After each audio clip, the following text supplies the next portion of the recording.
Yai, yadadai, yadadai, dai, dai, dai, dai. Yai, yadadai, yadadai, dai, dai, dai, dai. Yai, yadadai, yadadai, dai, dai, dai, dai. Ay, yadadai, yadadai, dai, dai, dai, dai, yadai. Ay, yadai, dai, dai, dai, yadadai, dai, dai, dai, dai. Yay, die, die, die, die, die, die. Yay, yada, die, yada, die, die, die, die, die. Yay, yada, die, yada, die, die, die, die, die. Yay, yada, die, yada, die, die, die, die, die. Yay, yada, die, yada, die, die, die, die, die, yay, die. Ay, ay, ay, ay, ay, ay, ay, ay, ay, ay, ay, ay, dum. Ay, ay, ay, ay, ay, ay. Yay, yay, ay, yay, ay, ay, ay, ay, ay, ay. Yabba-bye. Yada-day, day, day, day, day. Yay, yada-day. Yada-day, day, day, day, day. Yay, yada-day. Yada-day-day-day-day-dum. Boker Tov, good morning. We are here for Friday once more, another chance for connection, another chance for sacred learning, another chance to connect before Shabbat.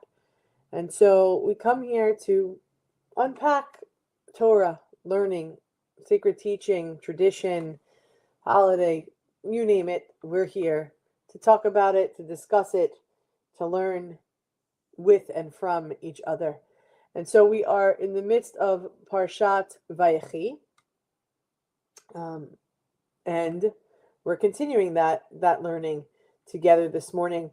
The blessing for what is legacy and truth and courage to let go. So as this parsha unfolds, Jacob does something both tender and unsettling. He gathers his children and he blesses them. But the blessings aren't gentle, I guess is the word. His blessings aren't the hopes for the future. He speaks the truth. And each son is seen clearly. And each blessing carries both affirmation and challenge. Jacob doesn't smooth over the past, he calls it out, he names it.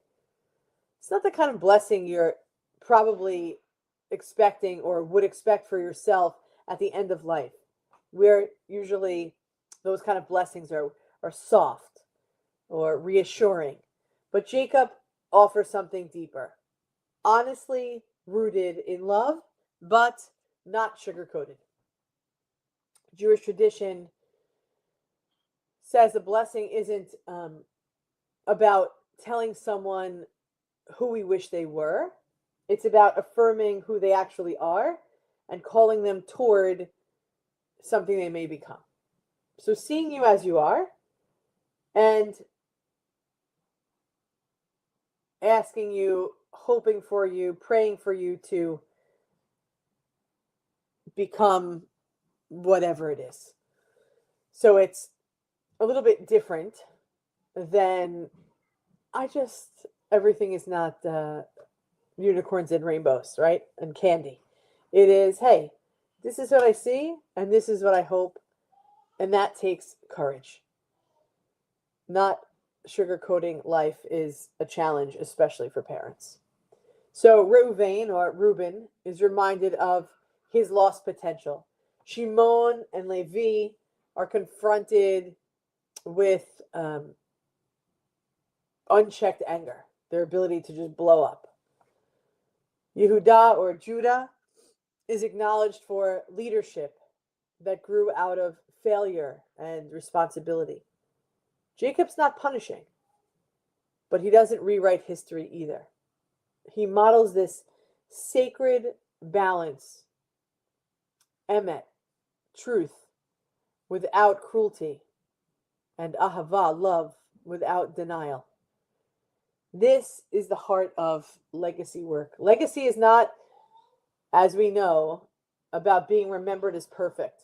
You know how many funerals you go to and they paint this picture of the loved one? And you're sitting in the seat thinking to yourself, who the hell are they talking about? That guy was a jerk. But yet, they need to fluff it and make everybody feel like the person was great. But it's the reminder that legacy is not about being perfect. It's about being remembered as truthful and having loved enough to speak that truth. And in that, there's profound healing, right? Many of us carry stories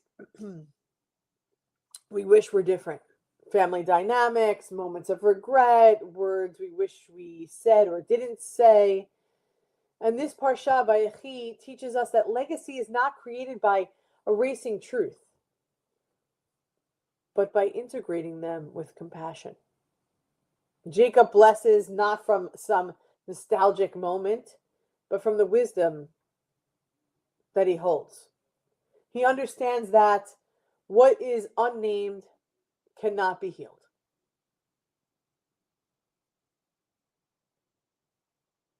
Let that sink in. What is unnamed cannot be healed. And what is healed can become strength. This is Judaism at its most human. So after blessing his children, Jacob gives one final instruction. When I am gathered to my people, he says, he doesn't speak of disappearance. He speaks of this continuity. When I'm gathered to my people. Death in Judaism is not annihilation. It's a transition. Jacob will be gathered into the story larger than himself, and his children will carry that story forward. I often talk about the torch that is left for those that will continue to carry it, bearing the wisdom, bearing the legacy, bearing the hopes of the loved one forward. And his children do. They do just that. Joseph falls on his father's face and weeps, and the Torah lingers here.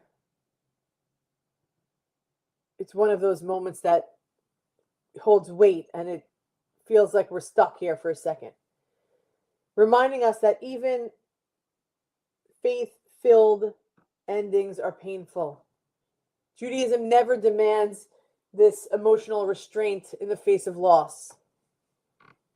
Tears are not failure of faith, especially. They are expressions of love.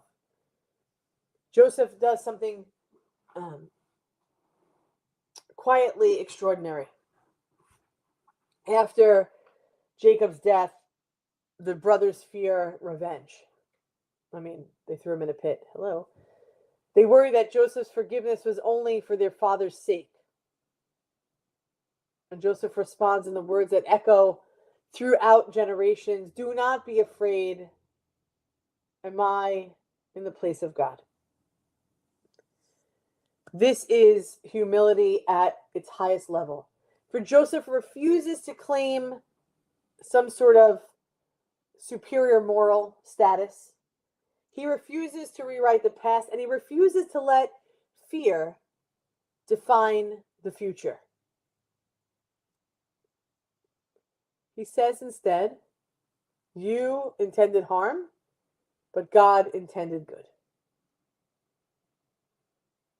Not that harm was good, but that good can still emerge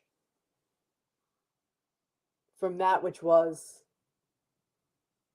less than perfect, less than ideal, less than sacred familial family connection, rather instead the destroying of siblinghood. Instead, it was straight rivalry.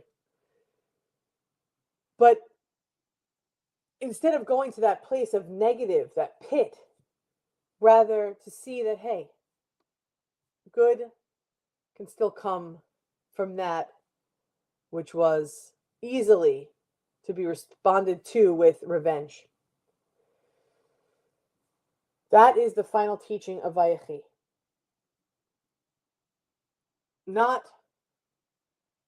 harm was good and that's what you intended, but rather God intended something else. But there could be still goodness. Healing does not require forgetting. Reconciliation is possible when power is tempted by humility and memory, but must be guided by and with compassion.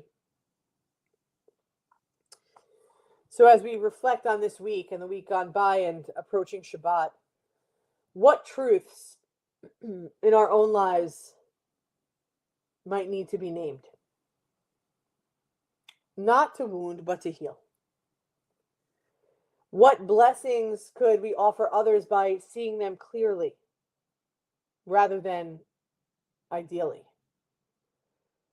And what is the legacy that we're creating, not through perfection, but through honesty, through love, through courage?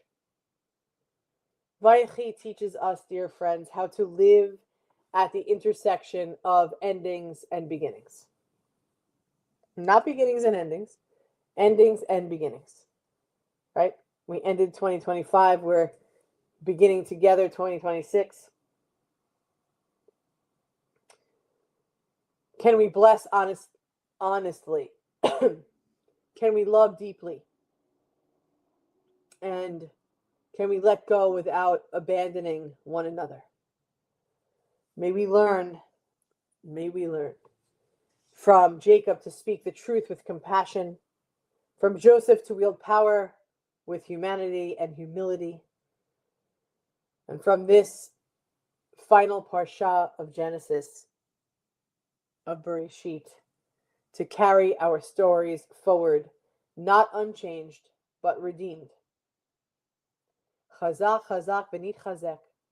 May we be strengthened together as we continue to learn from one another. We are one human family, one heart of abundant love. We love you. We'll see you back here at 6:30 tonight for our start of Shabbat, our Erev Shabbat, Kabbalat Shabbat service. Have a beautiful day, beloved friends. Am Yisrael, Am Yisrael, Am Yisrael Chai.